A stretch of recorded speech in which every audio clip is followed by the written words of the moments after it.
Let me show you how I went from this to this. Wow! In this video, I'm going to share with you my honest review of this Tuff Shed I just purchased for $5,000. I'm going to take you through all the steps from the very beginning to the very end. Okay, so you might be wondering, well, John, why'd you spend $5 grand on a shed? Why didn't you just build it yourself for a couple $1,000s?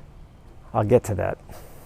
First thing you need to do is take a drive over to Home Depot and select one of the models. I suggest you go there and go inside each one, look around, and see what one fits your needs the best.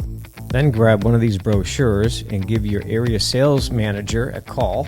Juan made ordering this very easy. I actually scheduled it on a Monday and it was delivered and installed the same Friday. Let's get this Tuff Shed build underway. First thing they got to do is build the foundation. So what they're using is a 16 gauge galvanized steel, which is 2x6. And right now he's prepping all of the floor joists, which will be 24 inches on center as he starts spreading them out there. And then once he does that, he's going to connect them all to the box on the outer edges and create ourselves a nice stable floor. And then once they finish screwing all that off, they're going to take it and they're going to put it in position, which is on the edge of the new concrete slab. Now we're adding the 3/4 inch tongue and groove plywood with the coating on top. The coating has a waterproof layer on it, so if you spill oil or something inside your shed, you're not going to destroy the plywood right away. So there you go, it's 3/4 inch, as you can see, tongue and groove, like I said. Now they're going to level it up because, of course, my concrete slab is at a pitch, so it drains properly. So they have to put some wedges under this to make sure it's going to be level, so that when they put their walls and doors and windows, everything's going to line up properly. Right there, you can see the wedges right there. That looks like they got some pressure treated lumber there for the wedges so they don't rot away on me.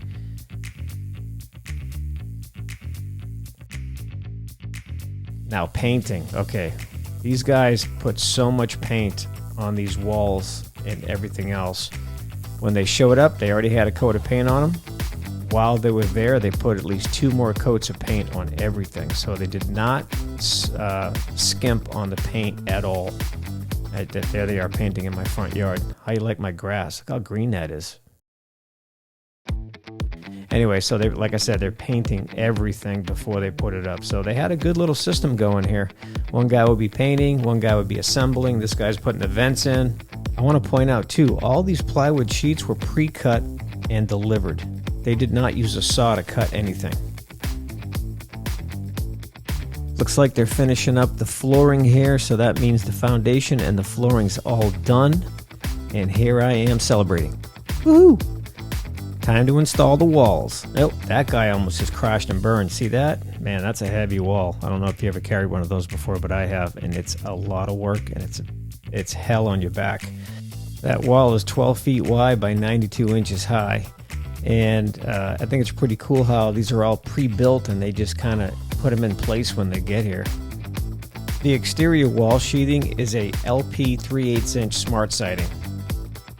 The wall studs are 2x4s, placed 16 inches on center. Alright, we got 2 walls up, third wall is now going in. They make it look so easy. They had these cool metal hooks that helped them carry the walls. And there I am, all excited. I got 3 walls up. Let's get that front wall in, and as you can see, the window and the door openings are already cut. All 4 walls are up. One guy's going to stay behind and nail those walls off, and the other 2 are getting the gable ends ready. I love how they did this. Everything's like pre-made before they deliver it, and they just kind of putting the finishing touches on it, and just carry those in. And yeah, this is really cool how they built this thing. I'm really impressed how they did this. Now they just got to stand them up and nail them off and get that one there installed. Now they're on to the next gable. By the way, they did install a drip edge between the 2 sections, which is really good. Metal drip edge so that no water gets behind those seams. And it looks like they're laying out the rafters 2 feet on center. And right here are the rafters, as you can see. Pretty basic, 2 2x4s with a metal gusset in the middle. Okay, now the laborers over here just putting those in place. Don't worry, they're not building my roof upside down. Just resting them in place so the guy in charge there, the red sleeves, can actually nail them off. That's it, man. A couple nails in each end. Pretty simple, basic framing right there. Not rocket science. Basic wood framing. Now you got rafters in place, 2 feet on center. Now they're using a strap to pull the walls in because they might be bowed out in the middle. So they're doing that to keep everything nice and straight. And these two guys jumped over here on the window, getting that window installed. And that's where the door is going to go. And here we go, getting the door ready. Throw some more paint. Like I said, man, they did not go cheap on the paint. They just painted everything over and over again. They want this thing to last. Comes with a 5-year warranty. Okay, here's the roof sheeting with the radiant barrier. So that's going on next. As you can see, the pieces are already cut. Like I mentioned before with the flooring, they don't cut anything on site. Everything's pre-cut. They're just grabbing it, assembling it, and nailing it off. I really am impressed with their system they have. It's so Tuff Shed, kudos to you. I really like how you pre-build this off-site and then deliver it on-site and then just assemble it like a Lego set. That's pretty cool. Let's take a look on the inside here. And as you can see, we got a sunroof here. Just kidding. They'll get that plywooded eventually. I just wanted to show you the inside real quick. But like I said, this is a quality build. You get 2x4 walls, you get OSB sheathing, you get 3/4 inch tongue groove plywood. You got headers. You're going to have a 4-foot door with a metal frame on it, so it's going to be really sturdy. Now they're getting ready to install the soffit. So this guy here is holding that soffit in his hand, and that's going to be placed right up there at the edge of the roof on the front and back of the shed.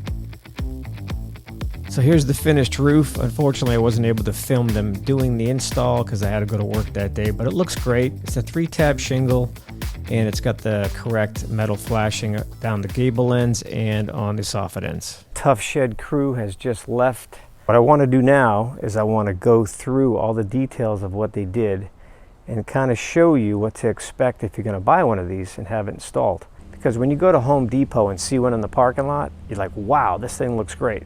But you probably didn't have enough time to sit there and pinpoint every little detail. So let's do that today and give you an honest review of what's going on with this shed. So let's go inside and take a closer look. All right, let's check the walls and see if they're plumb.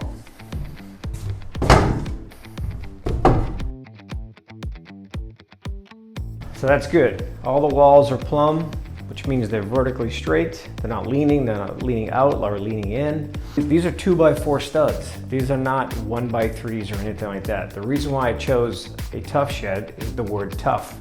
It's a durable shed. It's built with the same materials you would build a house with.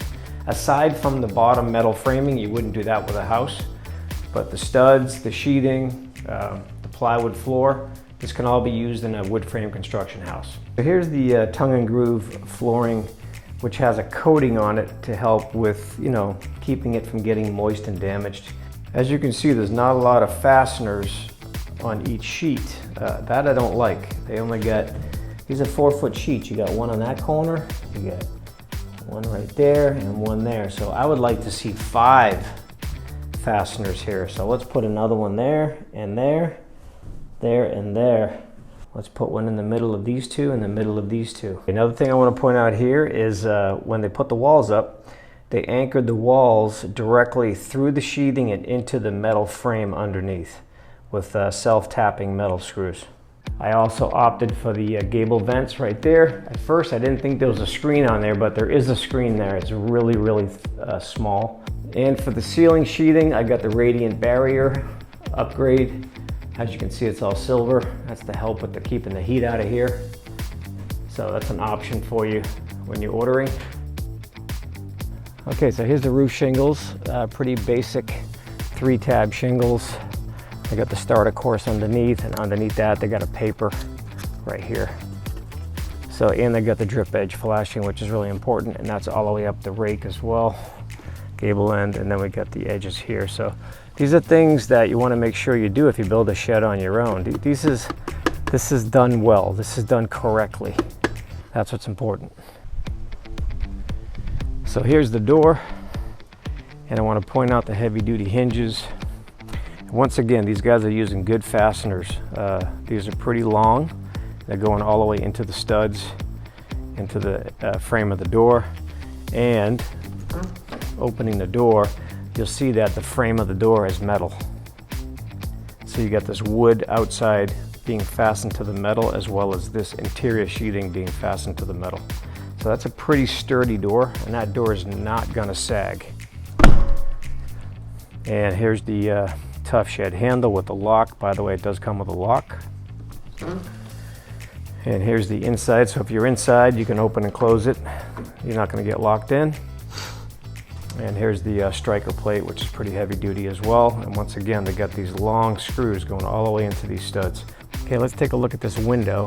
One thing I noticed, they did not caulk in between the frame and this trim right here all the way around, which I would have done, which I will do myself, especially in rain seasons. So you want to make sure you get this thing filled with caulk, especially along that top edge where that white trim meets the siding up here as well. Notice the gap at the bottom of the shed where the framing is, the metal stud framing is.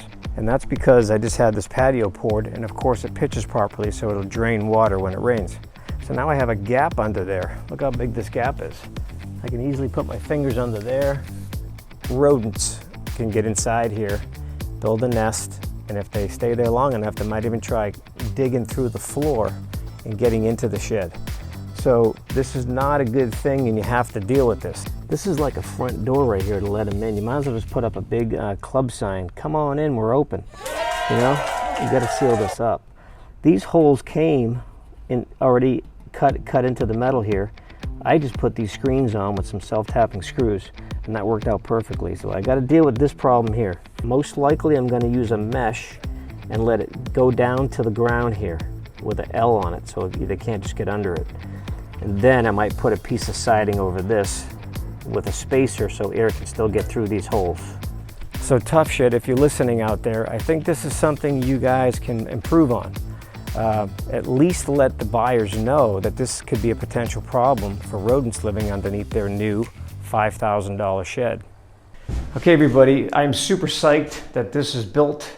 Okay, so once again, let's go over the bullet points here of why I chose this shed. One, I didn't have to build it. They delivered it and assembled it. They did it in one day, probably about 6 hours. Why did I pay so much for a shed? Because of the quality of materials. That's why it was worth doing. I was able to get a 12-month finance with no interest. As long as I pay it off within a year, I'm not paying any more than what it costs, which is fantastic. Take advantage of those deals. You may have to shop around at different Home Depots to find that option. So don't just settle with the one near you. If they say we can only do 6 months, I'm gonna give you a phone number to call, and you can ask that person to help find you a local dealer that will give you those options to do a 12-month financing with 0 interest. 0.